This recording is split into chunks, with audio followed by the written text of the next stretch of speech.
ودي حاجه انا برضو حابه اكدها لكم المره التانية. انا عارفه ان انا كلمتكم في الموضوع ده، بس هي فعلا مهمه قوي. معظم الشركات دلوقتي بقت بتمشي ورا الديزاينر، ان الديزاينر بيبقى دارس سوق الديزاينر ده ماركتير وفي نفس الوقت هو ثيرابيست. ليه؟ هو بيدرس احتياجات السوق، بيدرس العميل بتاعي محتاج ايه وبيطبقها بقى على شغله، وذر هي رسمة طباعة او رسمة نسيج او لون معين مثلا في الصباغة او حاجة من كده.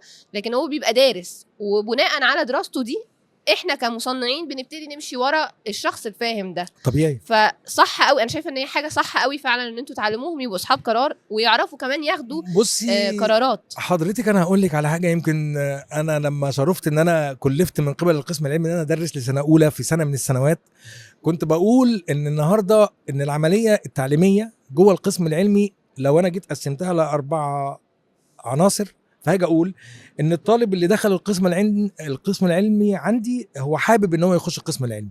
ودايما يمكن سالتهم اول لما دخلت قلت لهم مين اللي كاتب نسيج كرغبه اولى، لان طبعا احنا عندنا 14 تخصص. فمين اللي كاتب تكستايل رغبه اولى؟ فالاقي ان هو مثلا قاعده عريضه منهم كاتبين تكستايل رغبه اولى. طيب فطالما ان هو داخل القسم العلمي يبقى هو حابب يخش القسم العلمي، يبقى دي نمره 1. نمره 2 طالما ان هو حابب الحاجه دي يبقى هو عايز يعرف النو هاو بتاعها. تمام كده. طيب نمره 3 عشان يشتغل في الحاجه دي لازم يتفرج كتير طبعا. دي نمره 3. نمره 4 هيسمع مني. فالنهارده لو احنا جينا قسمنا ال4 فاكتورز دول المرتبطين بحته الاستادي جوه القسم العلمي، هلاقي ان في 3 منهم ريليتد بمين؟ بالطالب، مش بيا انا. صح. هو حابب، هو عايز يعرف، هو هيشوف، هو هيتفرج، ثم هيسمع مني.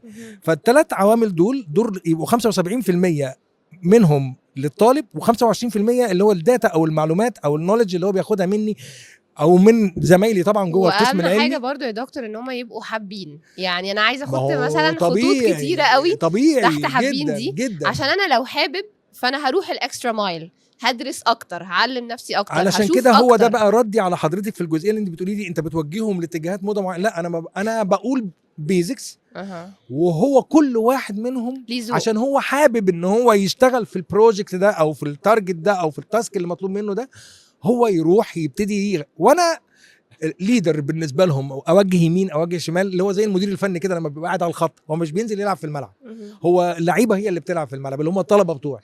لكن انا كمدير فني بره بدير المنظومه وبشوف ايه بالظبط. انا دايما بقول ان في الشغل في حاجه اسمها في الانتربرينور شيب بالذات او رياده الاعمال، صاحب العمل هو بيلعب دور المايسترو.